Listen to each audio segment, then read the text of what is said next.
so we're gonna go ahead. We're gonna go ahead and get started.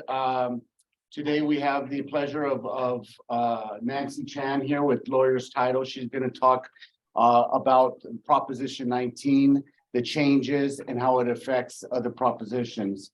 We are gonna have this interactive, so if you have a question, just either put it in the chat box or raise your hand. And if we don't get to your question during the meeting, we'll get to it right after. Those of you who can attend, we're gonna be having a birthday party right after, so between 2 and 3. So if you want to get the cake, feel free to come by and stuff. Please put yourself on mute so Nancy can speak clearly and everybody can hear her. Okay, thank you. Nancy, all yours. Thank you, Ruben. Thanks for attending live. I like to see people. It's nice to have your presence, and the people sitting down here can raise your hand to ask me questions anytime. Okay, that's your privilege. Oh, one last thing really quick. For those of you that are here, if you have a question, if you could just speak a little loudly so that way that the question could be heard by everybody on Zoom, okay? Okay, let's get started. I'm Nancy Chan, Lawyers Title. This is my 41st year in the industry, and I didn't do real estate or escrow lending, nothing, title only. I started in late 1981 and didn't know anything. So I tell all my new agents, not knowing anything is okay, because you're gonna learn as you go. And learning is a really long process, and I'm very happy that in this industry, title, lending, escrow, real estate, you're always learning, because there are new things that comes out all the time. And that's why I love this business, because I don't feel like I'm doing the same thing every day, just pushing paper and pencil, and you have one duty to do. This is multifaceted. And so I really enjoy what I do. So I want you to think about me as your mentor. I want you to think of me that I can give you answers. And I can promise you one thing is, if I don't have the answer, I'll either find the answer for you or point you to the right direction. And that's how we work as a team. We're here to support you, okay? So Proposition 19, let me give you a little background on Proposition 19. It was passed in the state of California in 2020. It did not become effective until February the 16th, because 15 was a weekend. So it became effective 2021, February 16th. And what it did when it started, it changed a lot of the property tax law. Okay, so let me go back to what kind of laws was in the bills were in place and how did it change each one of them. And then we'll get you a conclusion. Things like I'm saying today is all from the website, and you just have to, with the experience, you're going to learn how, when you read something, you will understand it more. But I think reading is harder, because if you don't have the background, it's hard to understand it. So I'm going to give you the background of why this law came into place and how it changed other property tax laws, okay? So the earliest one that we are aware of is the Proposition 13. Started in 1978. The state is called the People's Initiative to Limit Property Taxation. So before Proposition 16, because property value goes up, right? And what do the people do? What does the government do with the property tax? It is a county's budget.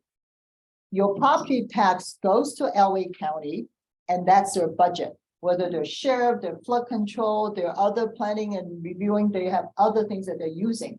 So you see the sheriff, they're being paid by your tax money, the property tax money. If you go to the LA County Recorder's Office, that's how they get paid. It's from the taxes they get from the property tax. It's part of their budget. It's their physical budget, okay? The fiscal year. So I'm going to go back to a lot of my agents ask me, this is so confusing, Nancy. How come the property tax doesn't start from January 1st to December 31st? Because it's fiscal year. So it starts from July 1st. Like this year, the property tax you guys receive, it's from July 1st, 2022 to June 30th, 2023. They go by fiscal year because their budget goes by fiscal year, not the calendar year. So the tax bill you get is paying for part of this year and part of next year. So let me go back to the property tax, so you understand it. The property tax bill you got, and you're gonna get questions from your buyers, and this is good to know.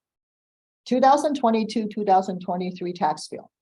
The first half, that's gonna be late. Yeah, you have to pay it December 10th, 2022, right? That's the first installment. The first installment falls from July 1st, 2022 to December 31st, 2022.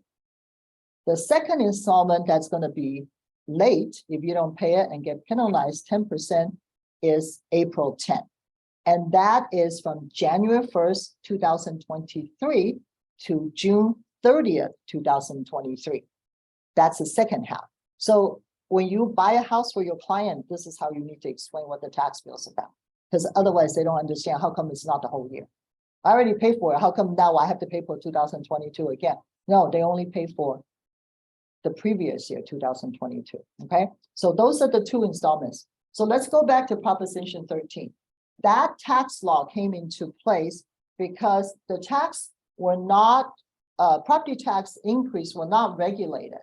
So if the market changes, the county is going to say, we're going to reassess your property tax bill. Sometimes on the same street, you might get people randomly get reassessed. All of a sudden, you get reassessed 3 years in a row, and the other people never got reassessed. And they don't have the ceiling of how much they can reassess and increase the property tax. So 1978, we came out with Proposition 13.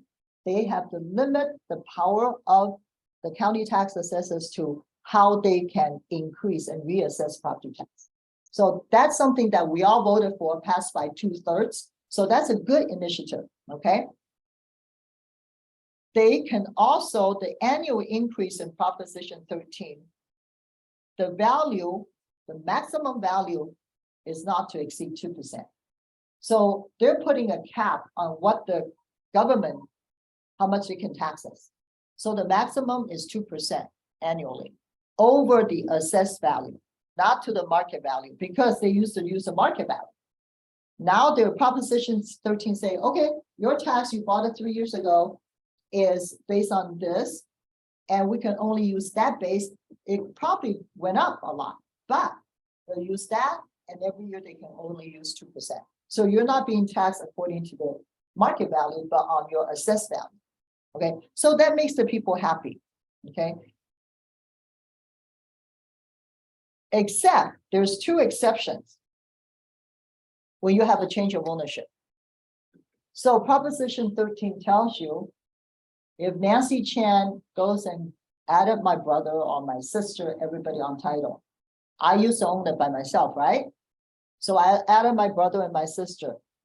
That creates a change of ownership. So Proposition 13 will not be in place. That means if there's a change of ownership, they can reassess your property tax at the current market value. Okay, and I'm saying this because I have a hidden lesson here. And this is, I think Peter knows.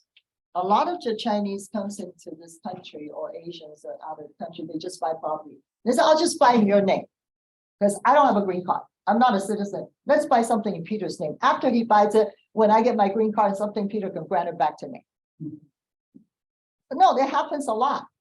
And friends, I have a lot of Chinese friends that they do that all the time. They don't know when Peter grants it back to Nancy, you're going to be reassessed because there's a change of ownership. So my client would be very smart. They're all smart. They ask me, well, I only granted 1% to my brother. So my question is, was there a change of ownership? They didn't say how many percentage. 3% becomes 2%, 1% becomes 2%. There is a change. The key word is changed. So they don't care how many percentage you grant. As long as there's a change of ownership, they reassess you at market value. Okay? There's only a couple of exceptions that they will not do that. First of all, husband and wife consider one party, so they don't do that. Nancy Chan, instead of Peter, I will buy it, then I grant it to my own personal trust. So Nancy Chan's trust, there's nobody else is a trustee. So it's my my own trust. Then they don't reassess it. Another thing is that I set up an LLC. The LLC is 100% belongs to me. They can't reassess it. So those are the exceptions that if you transfer to yourself, even though there's a change of ownership, Nancy Chan now has a Nancy Chan Living Trust dated 2022, But if I'm the sole owner of the trust, they won't reassess it. Sometimes when you record that deed, they will, before people, you'll remember, before you put in a trust, Nancy Chan grants to a Nancy Chan trust dated so-and-so, right? Now the county won't accept it just because of this. They want you to say Nancy Chan grants to Nancy Chan, trustee of the Nancy Chan Trust. So there are people that say, how come they're so terrible now? They're picky. I said, no, they want to establish you're still the sole trustee of the trust, so they don't have to reassess you. Otherwise, they're going to say, Nancy, give me your trust. I want to see proof. Okay. Sometimes the assessment office requires you to produce the trust itself. Yeah. To make sure that there's all states of the office. Yeah. So the change of ownership, the exception is when you grant it to your own trust, your own LLC, or husband and wife. That was an exception that they don't reassess you. Now, husband and wife can also be in the trust too, right? So husband and wife to husband and wife trust. Or husband and wife to a trust with just one. of Or those two. I've seen that husband and wife took title and they granted to each their own different trust. That can happen. But that's when the county is going to say, give me your trust. I want to see both trusts. Okay, so they will ask you for additional documents. Okay, so change of ownership can trigger a reassessment if it's different people controlling it. Okay, so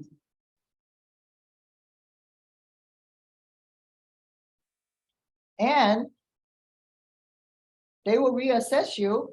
They will add additional tax, you know, that you build new construction. Let's say I added a room, even though there's no change of ownership. My friend will call me and say, I didn't change title. How come they give me a reassessment? Well, you added, you had additional, a bedroom added. You added a big patio. I added a patio. It's not even enclosed. I just had a patio top so I can barbecue and do things there. And I did get a permit. The permit was sent to the county. I got reassessed extra $30 every year. Okay, Only assess on the additional, that they yeah. approve, Yeah. not the whole thing, not Not the whole market thing, value of right. the- So when you do addition, they will give you a reassessment. Okay, so a lot of people, they're smart. So I'm gonna add this family room and bedroom. I'm not gonna even get a permit. You'll know the problem later. Okay, Nancy, do they reassess based off the cost of when you apply for a permit, the city will put costs on there. yeah. Okay, and that's how they base it on. So you do have additional value to your house now because you added stuff. So they have the right to reassess you because the value of your property gone up. So your property tax should go up. Okay. So Proposition 13 came in, and that and they also, one of the things about Proposition 13 is that they don't want the elderly, like people retire. When they keep reassessing your property value before Proposition 13, you price the old people out of their home. They can't afford to live there.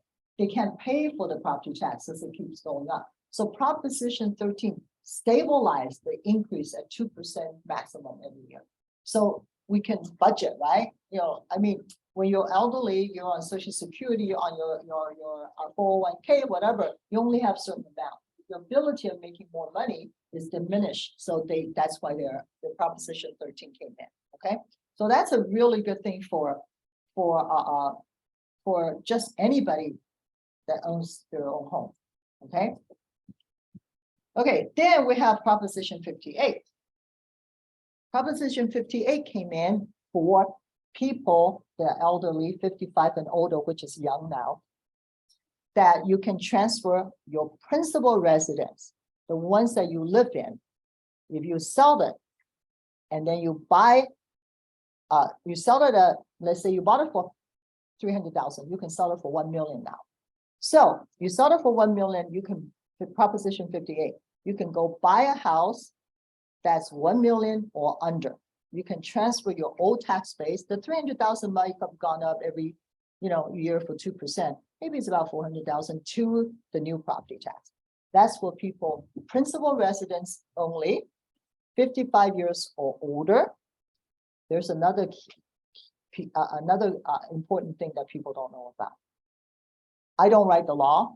I don't think it's right, but that's how they determine it. The county want you to have the homeowner's exemption on it, so they know that's your principal residence. Okay, so one of my clients just got very upset. He did that. But they denied his claim because he didn't have a homeowner exemption on. So now he's gonna fight it because he said, I've been reporting taxes on my own owner occupied for the last 25 years. So that's my principal residence. I said, well, I don't write the law. You can go fight with him. Maybe you'll get lucky. So when you have an owner occupied home, principal residence, you should always tell your buyer to apply for the homeowner exemption. They don't give it to you automatically. Let me tell you what the homeowner exemption is for new agents. That's very important. When you buy a house for Maria Gonzalez, okay, she buys a house, she's going to live there. It's her principal residence. She's going to get a letter with the form. It's called a homeowner exemption form. How does that work? Let's say they bought the house for $500,000. Once they fill out the form, they take the first $7,000 off of the value of the property. So the house sold for $500,000, they will do $493,000. They will assess the tax only based on $493,000. That's only for your principal residence. So that's how the county distinguished if that's your owner occupied principal residence. So don't miss that. $7,000 is not a lot, but it's a meal. Every year, it's how much money? $7,000 is maybe $80, $90, maybe $100, depending on what county you're in. So always tell your buyer, first-time buyer, if they're going to live there, watch out for that form. If they don't receive it by 3 or 4 months, you can go on the website and download it, or you can ask me how to do it. They can do that. It saves them $7,000 every year. Why not? Because they're going to live there for a long time. Okay, that's called a homeowner exemption. Nancy, if this is done after the fact, it can be done anytime now. Anytime. I forgot to do mine for 4 years. I did everybody else's. I forgot my own. Now, the benefit's not retroactive. No, they won't refund you. So is this written on the tax return? The tax bill will say homeowner exemption, then you know they have it. So if your client don't know if they have it or not, just look at their tax bill or say it. Or title company's property profile, the tax page will say it. Okay, so if you're doing the Prop 58 transfer, the previously it's called Prop 58 now it's called Prop 19. Transfer the old property tax value to the new one, make sure they filed it. If they haven't filed it yet, make sure they do that before they do this. They Okay, have a higher homeowner instead of exemption now. what do you mean? What did They you say? have a higher limit on. No, So not yet, 75, not yet, 75. not yet. They're fighting for it. No, I don't think so. I think it's still 7,000. The last time I checked on the website.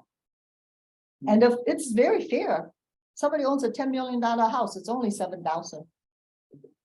Okay, but that,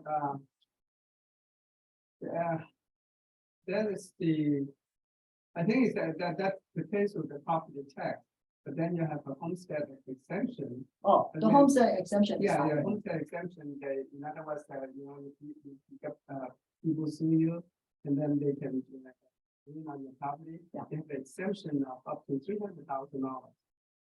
So it's much better than, it used to be 75,000. Yeah. And then it depends on. That's called homestead. Homestead exemption. Okay. Homeowners exemption, county give you a form to do it. Homestead, you have to get a form, get it signed, get it notarized, and then report it. Yeah. Totally different from this. Homeowner exemption is from property tax. Homestead is that in case somebody sues you or you might lose all your equity, the government is very good. They want you to have at least something, so you don't lose everything you own. Okay. All right, so far, any questions? Did I confuse anybody yet? One question. Louder. I have one question. For the trust, can I add the beneficiary into the trust? Very good Can you question. repeat the question? For a trust, can she add the beneficiary into the trust? Yes, most trusts, when the attorney do a trust for you, you're the trustee, you're still in control of this property or whatever asset you have into the trust. You can add as many beneficiary as possible. Okay, mine is my 3 kids and my brother's kids. I have one that's a trust is selling the property, trustee passed away. She owns 4 property. We're stuck on Berkeley. Berkeley alumni or something is one of her betting. So we have, when we sell the property, we still, the attorney said, we still have to notify them, let them know to expect this kind of money. So they're being a little slow right now. So you can add as many trusts. So she didn't have any kids. She has all kinds of people that's in her trust as beneficiary. So one of them is Berkeley. Okay, so you can add Children's Hospital if you want. There's a lot of elderly, they don't want to give anything to their kids. They put it on, all kinds of charities. And remember the one that was very famous in the 80s?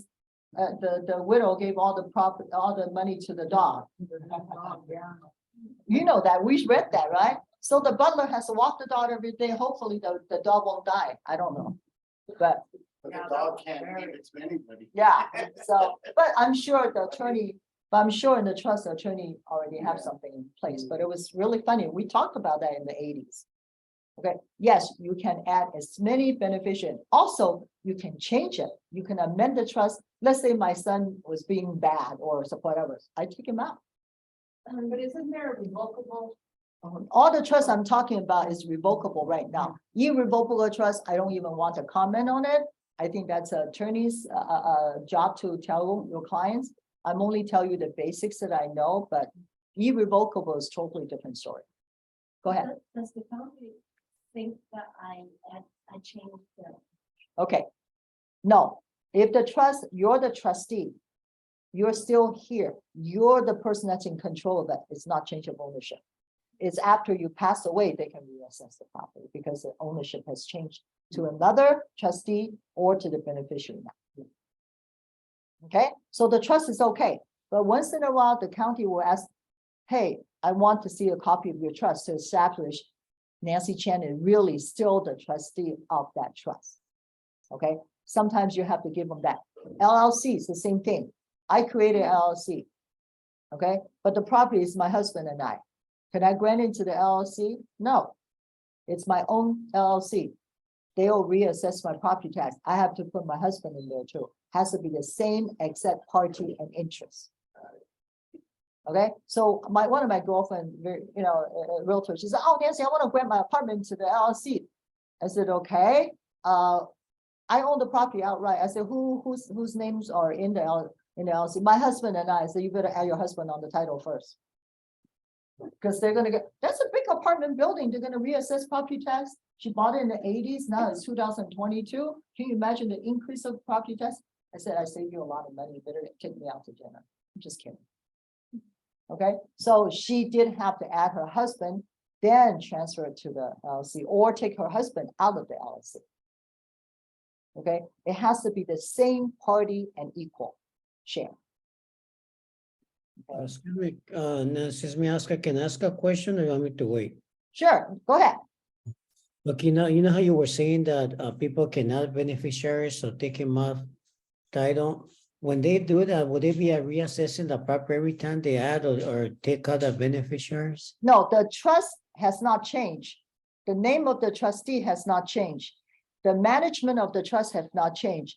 The beneficiary is only the people that's going to get it or get part of it after the trustee dies. So it doesn't affect the title. They have no power to this property. So it does not trigger a property tax reassessment. Great, thank you. I just wanted to make sure of that. I wanted to be clear. Thank you. Yeah, but only like Peter was saying, if the trustee dies, then they will. Because the trustee no longer owns it, there's got to be a change. So whoever gets a property is somebody different, right? So that's going to trigger one. Now, if the kids get the property, and they get entitled to the parent and child exemption, then they will get the benefit. of not actually having the property tax assessed. So, Depends on who the beneficiaries are. See what I mean? Is the beneficiaries are the kids of the trustee, then by the parent to child exemption, you don't get them assessed. oh, I got mixed up. Prop 58 is exactly what you're talking about, the principal resident change to children. Yeah. The children can get it as long as the limit is up to $1 million. Anything over $1 million, they'll get reassessed. So the limit is $1 million. Yeah. But this Prop 58 has changed because of Prop 19. Now the parent to children are not exempt anymore, unless the child That's moves into it within 1 year. They have to live there as principal residents and continue to live there. Because my smart people ask me, how long do they have to live there? I say, they continue has to occupy there. So how do they check? I don't know. Prop 58 is a parent to child. Okay, I was talking about Prop 60. Too many propositions. So change of ownership is something that would trigger a property tax reassessment. So your client, I get it every week. Somebody says, oh, they want to add their son. They want to add now you can't unless the son is living there. So if the son is actually living there, then you got to fill out the form. Also, this is what I always want you to say. And I say it. I can't guarantee it. Okay, this is what is written. You can tell them, but if they do come and reassess it, are you or me going to fight for them? No. Because when you try to do a good deed, it always come back to haunt you. So always tell them it's not up to you, it's not up to us, it's up to the county. But you can print out all this information from the county website and give it to your client. I want you to do that, not just verbally tell them. Everything I've said, it's on the website. Now with Google, I love it. You can Google everything to know what's going on. Right? So Prop 58 is parent to children is allowed. Okay, but now Proposition 19, no, they will reassess you unless the child lives there. And don't ask me for how long, because I don't know how the county is going to police this. And they have to satisfy the requirement that the property that the past was the primary residence of the parent, Right. as well as the kid who inherited. Right. So it has to be the primary residence of home. Otherwise. Otherwise, you will have to be said. And also the difference, it cannot be more than $1 million. Yeah. And because of Proposition 58, and also there's a Proposition 193 that grandparents should give it to grandkids. Okay. And they estimated in 2015, I think that's the year, that the loss of revenue for the county is over 1.5 billion. The reason I give you that number is, those are the money, remember this amount is the county budget. They're using the money for all the services. County US Medical Center, all of them are using part of their property tax money. So if they're losing 1.5 billion and there's a problem with the sheriff, they don't have enough staff. That's why they want to get rid of this. Proposition 19 did get rid of the Prop 58 and Prop 93. Okay. Unless, like Peter said, Prop 19 allows the parents, okay, to grant it to the children or one of them or whatever, two of them, if they both are going to live there. You can't say I'll grant it to both. Then only one person lived there. Okay, so this is the tricky part. But don't ask me for how long they're going to live there. I don't know, and I'm not judge and jury. I didn't write the law, and I'm not going to police it. I don't know how to police this, but I'm sure they will. Okay, and if your child files income tax return, they might ask for this, and he's in New York, even though he's renting a place. This is not his principal residence. He's not living there. His income tax return saying that he's working in New York, he lives in New York, it's not going to fly. And don't ask me the penalty. I don't know. Okay. That's why they have called what we call unsecured property tax. They can still lien you, go after you. Okay, so these are the things that I don't file those liens. I don't know how they do it, but I can't guarantee any of that, okay? All right, now we're talking about the Proposition 60, where the 55-year-old can sell their house for $1 million. They can go buy something, same price, $1 million or lower.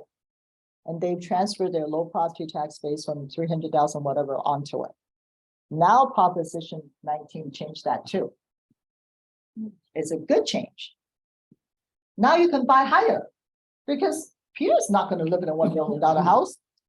My small little house has gone up, so my house is 1.5 now, even though my old house was only 500,000. It's smaller than my old house, but it's higher price, right? Inflation, property value goes up. So Proposition 19, make these changes and allow Proposition 60, instead of buying lower than the price you sold it for, they allow you to buy higher. And they will still move the old tax base, maybe it's about 400,000, to your first million. Then if you buy 1.2 million, the $2 million will be reassessed at current market value. So they added on. So you can buy higher. Before you can't, because I have friends that sold their house in Arcadia, but they want to move to Laguna Niguel. Hey, that condo is $2 million. Their house sold for two million. The condo is worth 2 million. It's a 2-bedroom. So they have to buy high. They have money. So now you can buy higher. The difference between the sold price and your purchase price will be reassessed. Okay, so that's the difference with Prop 19 now. I like it because a lot of my friends, they have to buy higher. They can't live in a 2-bedroom condo. The grand piano, they don't know where to put that, right? So they're going to buy a $3 million home. So this is something that I think with reality, the prices of housing has gone up. Secondly, what do we call us? Our age? Making more money, wealthier. What is called Baby baby boomer. Baby boomer, they don't want to live in a little tiny house. Okay, they want a better house, even though it might be smaller, but they want quality. Okay, so this fits in reality when Proposition 19 came in. And also, this happened about 10 years ago. One of my clients moved to Irvine because her son got married and had a grandchild. So she wanted to sell her house in Arcadia and move closer to the son. Guess what? She hated it. Because none of her friends will see her. It's too far. Secondly, she ended up being babysitting every day and she hated it and she can't say no. So every time something happens, she wanted to move closer to kids just to see them. She didn't want to be a full-time babysitter, but every time something happens, the kid gets dumped off at her. She can't do anything. So she hated it, but she couldn't move because Proposition 60, you can only do it one time. Proposition 19 now, you can do it 3 times. So now I just called her, I said, move. Now you can do it again. Okay, so she can sell her Irvine house and buy another one. So she doesn't have to live in so close to the sun. And after a while, they don't even cook anymore. They come to my mom's house for dinner. So she has to cook. So she said, that's not the retirement that I want. I want to travel. I want to do things. Now I'm stuck with 2 babies and 2 adult kids, right? So they allow you to do it 3 times. So that's because you might not like it.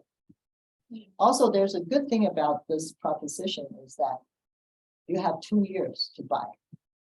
Let's say you sell it and I don't know if I like it, but I don't know if I want to move. My son is in Berkeley.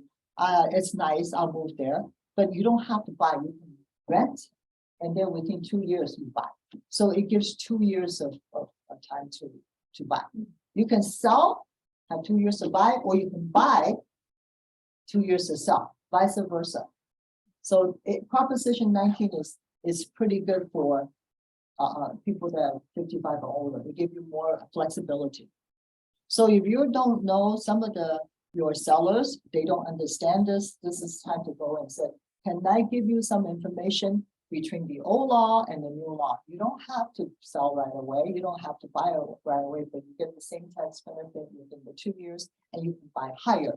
also another difference. Proposition 60 is only for LA County.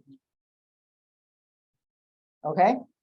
So that's the problem. You only for LA County, then what if I want to move to Santa Barbara or whatever? Santa Barbara didn't want to. Then Proposition 90 came in that only the county that agrees to reciprocate, you can do it. Santa Barbara is not one of them. Berkeley is not one of them. So you cannot move to somewhere that they don't allow you to transfer your property tax into that county because that county wants their own money. Now, Proposition 19 is the whole California. So it makes a big difference. So if you want to move to Palo Alto, just go for it. You want to move to San Francisco, fine, no problem now. Before I have to check counties, so only like 6 counties that allows you to reciprocate. Okay, any questions? In the Zoom world? Yes, it's me again, Oscar. So if somebody lives in San Bernardino County and they buy in LA County, can they transfer their tax base, do you know? Yeah, any county now. Proposition 19 change Proposition 60 now and 90. Now you can move to the whole California. It's a state law, state assembly bill. And you said that if they buy first and sell later, they have 2 years? 2 years. Great, thank you. Okay, you have to record within 2 years, not 2 days after the 2 years is up, okay? Then I don't know what battle that you have to fight. Okay, so they better get ready a little before 2 years is up, okay? Now, if those 2 years come and they don't act on it, then they just get taxed on it. It's not. So 2 years that's- the maximum. That's their decision that they have to make. 2 years is the law. Okay, so I have somebody that's very smart. They go buy one of their kids' property, rental property. Okay, and they move there, and then they use that one to do it. Okay, so there's ways, but then do it the legal way. I always tell people as an agent, don't try to teach your client or agree with them how to outsmart the system. I tell them the way it is, but if they figure out something and let's look at the law, let's look at what it is feasible. It's not up to you or me. Okay, just don't tempt fate. I just don't think that's, Peter and I are pretty conservative, but the reason we're conservative is that that's how we lasted all these years. No lawsuits. Nobody took me to court. We had some claim. We never lost one because I'm careful. Hey, Karina. Hello. Also, Proposition 19 did something really good for the disaster. The big fire, the flood in Montecito, the fire unit, they're not elderly, but they lost their home and they buy something else, their taxes goes up so high. And they don't want to rebuild over there, they don't have money to rebuild, they go and buy something else. They can transfer their old tax bill into the new bill if they were in that area. They proved to them that their house got burned, the flood came down, the mudslide took their house away. So it's also good for that. So the Proposition 19 included this disaster area for the people that suffered. So I thought that was a good one. Because if you're in Montecito, your house is done, or your fire burned all the, what are you gonna do? You can't afford to buy because you can't afford the property taxes then. So they allow you to apply for that. So you can still use the old tax bill to buy a new house. Okay, because it's not within your, I mean, you had no control over the fire or the flood. Yes. So is it based on per incident, or is it like a zone? The area. And then you So have, it has of course, to they be- have forms and paperwork that you filled out. Yeah, I think it has to be considered a disaster. Yeah, yeah. Or confirmed. Well, they kind of know, the state of California know which area, and they check the assessment parcel number, your address, they know you're in that area. They know. Okay, with technology, they know everything. So that, to me, that's a good thing, because I know people that live in people's house for months and they can't afford to go buy something. Okay, so this helps them to start again, start new. Okay.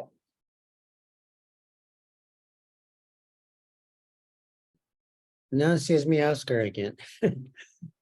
Yes, I have a question. If a couple's getting a divorce and both of them are entitled, you know, when people get a divorce, they go 50-50, right? On the whatever money they're gonna make on the equity. Now, if the husband wants to buy out the wife, and they agree to take the wife out title and the husband to be the other one on title, do you know if they would raise the property taxes? No, divorce is still husband and wife. When you file divorce, it doesn't affect your property tax. But the next question is, and I don't have an answer. Normally, when a husband and wife, they do the Prop 19 to transfer the property tax, only one person has to be over 55. So you don't have to be both 55, which is pretty good. But if they're divorced, who's gonna use that? I don't know the answer. That's a good thing for me to do some research. Yeah, because they can both take advantage. Yeah, I don't think so. I will do some research because I read somewhere that they cannot both take it. One has to agree to do it. And I think I remember one case, my divorce attorney told me, they did a big settlement because of that. The wife wanted it, the husband had to, the wife has to give up certain properties or something during the divorce agreement to get that right. Because she got it because she has children. She wanted to lower property tax. So she has to give up a little more to settle the divorce. I think that you can only take one. Okay, because the county doesn't want to get involved in the divorce case. That's not their job. You guys better decide which one want to do it. They're both over 55, so which ones to do it? The county said, it's not up to me, you guys have to decide.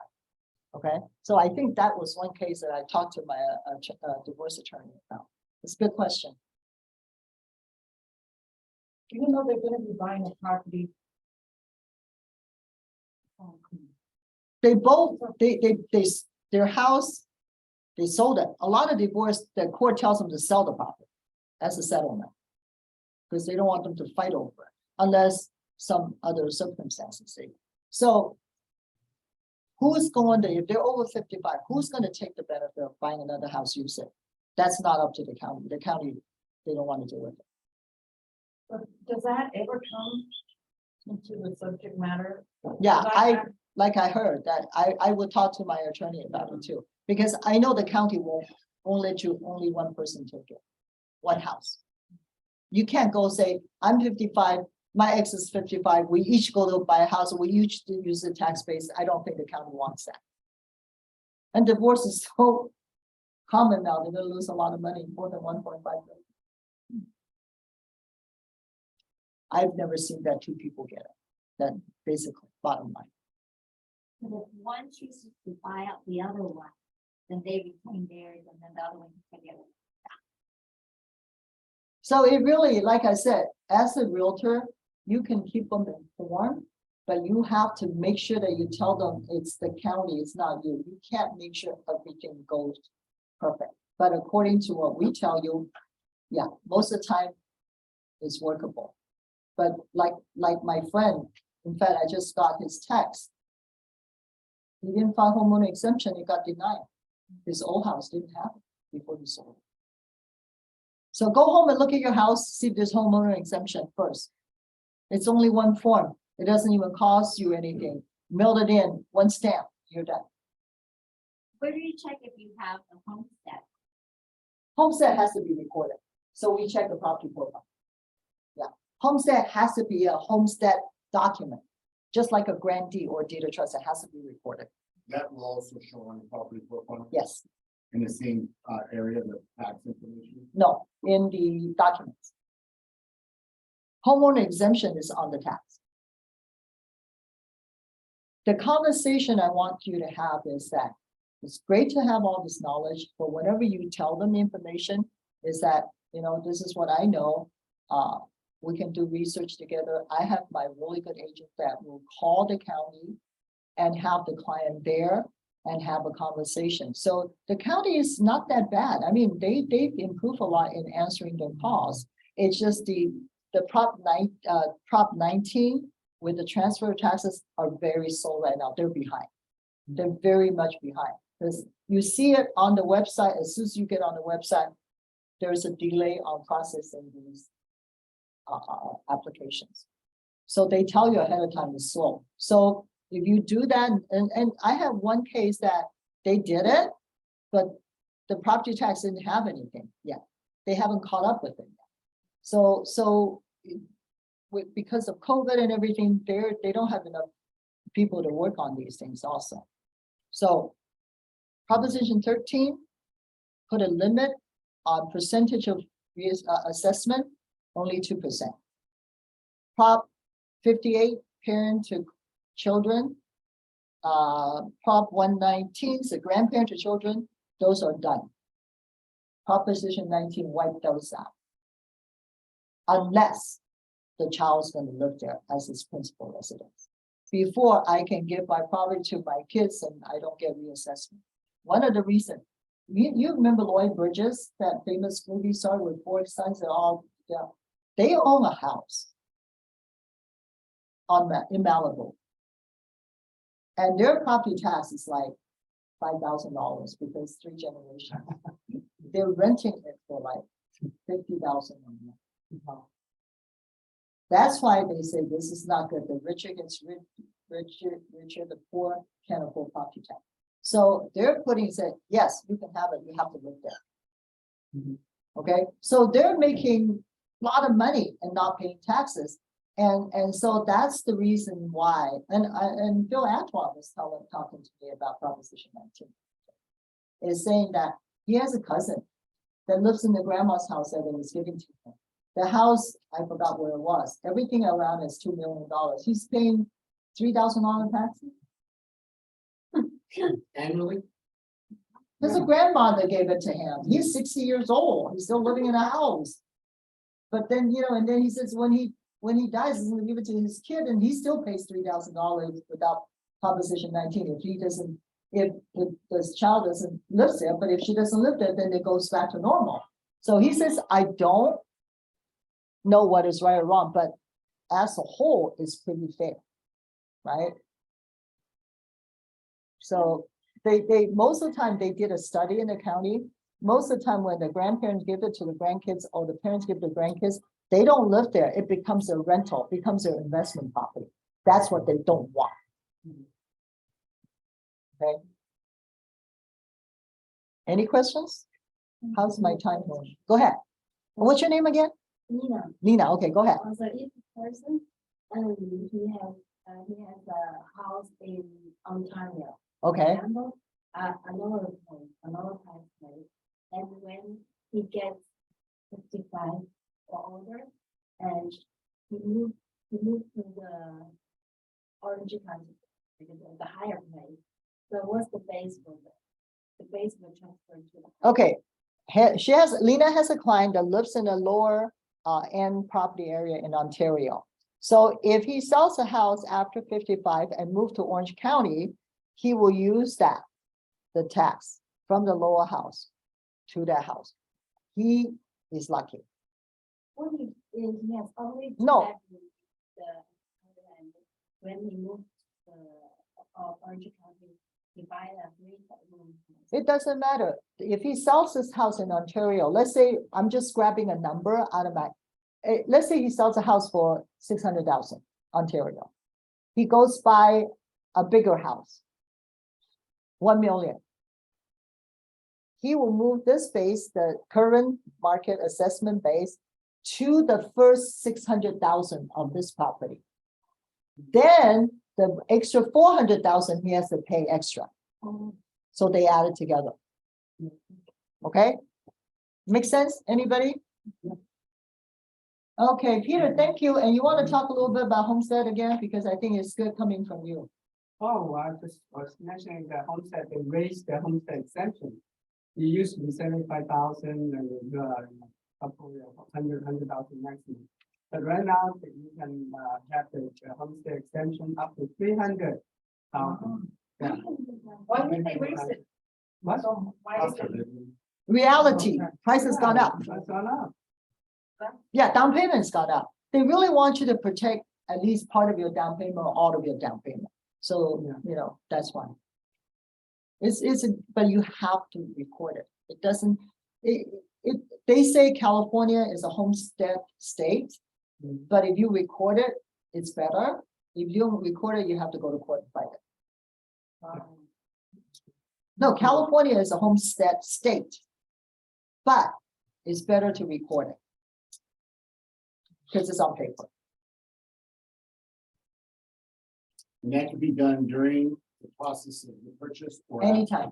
You can do it 10 years later if you want. I have people, one time we talk about this and all of a sudden, for the several weeks, Miss Nancy, I need that homestead document, give it to me, give me the form. So, you know, people don't think about it, but it's good, you do that. Because it does help you when there's a lawsuit. Okay.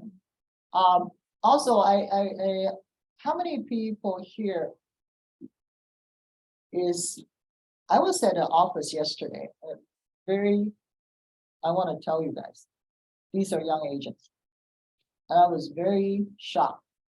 This agent said, Nancy, I want to talk to you, but can you wait for 10 minutes? I said, sure. I said, why? I only made 10 contacts today. I'm late. I have to make 20, then I'll talk to you, then I'll come back. So I was very motivated by him, 27-year-old, that he has to make 30 contacts a day. I haven't had time to ask him, how do you do contact? I contact at least that many a day because I talk to people I'm out. But as an agent, the frequency and the amount of contacts and talking to people will be the foundation of your success. And Tatiana does a lot of Facebook. I love it. And I do Facebook. I don't promote my companies well, I promote myself, but you're doing your houses. And I think the open houses, I have agent that doesn't have any listing, but they go to help people set open houses. They take a small, short Instagram, they take pictures and they post it. I think if that is more than 30 contacts a day already, but I'm not telling you that's the only way. He's basically emailing people, texting people, calling people to 30 people a day.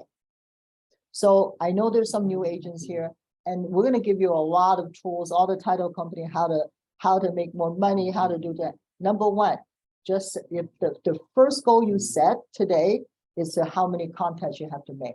Call your own contact, call your friends from work before. You have very good at that, right? She does that a lot. And I can see her getting listings, you know. I help somebody locate somebody and I call them. And he used to be a fireman and I go, hey, I found somebody you were looking for. Remember we talked? I found him. What you did? I go, yeah, it's almost like winning the lotto. And I go, so here's the information. I said, but call me when you're ready to buy or sell or you know anybody. He goes, I definitely will not forget to. Okay, Irma, the next thing you do, okay? Send him a nice text with whatever we talk about today. Well, I'm actually gonna meet with him when he meets this person. Yeah, but then I'm just saying, even if you don't hear from him for a while, you should be weekly sending him something concerning your office, your real estate, because I know you're good at it. And I was given a challenge that I need to contact so many people every day, so I'm doing it.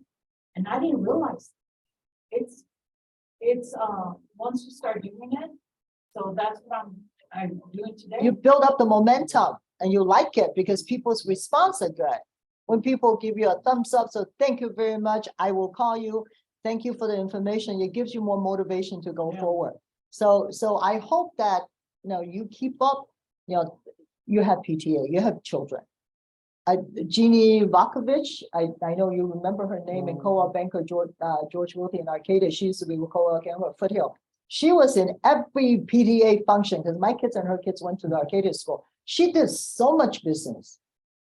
She was #1 in the Upper Rancho area for many years. She retired, but I'm just saying her husband even ran for a city council one year and got elected because of her spirit of influence. Her kids went to all the way to high school. You know how many parents does she know? So if you are really active with your PDA, give them information concerning their real estate, concerning, let's say you have a good handyman or somebody did something good, somebody. Keep feeding them information. The context are the key, the fundamentals to your success. It really is. It's how many people you talk to every day. Okay? Thank you, Karina, for joining me. I've known her since across the street, huh? I know. Yeah, and she's still here. She's still doing well. So this is a business that you can do for as long as you want to do it. And I'm here to help you. And today I was telling one of my agents, she said, you should retire. I said, no, why? I get to see you. If I retire, you don't get to see me. And I'm learning all the time. I mean, Instagram, we didn't have Instagram. We didn't have TikTok. So I'm still learning. So it's great. So thank you very much. There to Zoomland. Thank you for joining me. If you have any questions, give me a call. Can I Good ask thing- one last question, Nancy? Yeah. Okay, so as parents, what's better to do, to put your kids on title or put them on a living trust? My personal opinion, never put your kids on title. Give it to them after you die. Don't give it to them. They're in the trust because it's important that you control your property and control the hard-earned money that you put into your property. So I don't want people to give it to their kids. I really don't. Okay, that's my personal opinion. I told my kids, you're in my trust. You'll get it when I die. Okay, thank you. Thank you. Thank Feel you. good, guys. Thank you for the good Everybody, information. thank you for Ruben. Happy, Thank you, thank you, thank you, Peter. Nancy. Very good. Just to end, thank you, Nancy, I appreciate it. If you have any doubt in what you are gonna explain to your client, just refer them to the professionals. What you don't wanna do is give them incorrect information that will impact their taxes. Okay, and also I've gone through three-way calls with agent and their client. You can put your client on the conference call with me. And they can ask your questions. Okay, But the purpose of this is to educate you so you know about these. It might take a little bit more redundancy to know it, like the back of your hand and stuff, but if you have any question or any doubt, refer them to Nancy and then let the professionals guide them, okay? and I have all the forms. Thank you. Thank you, everybody, for everybody that's here, don't go away. Okay, let me just stop recording. Thank you, everybody on Zoom. Thank you. Thank you, guys. Back,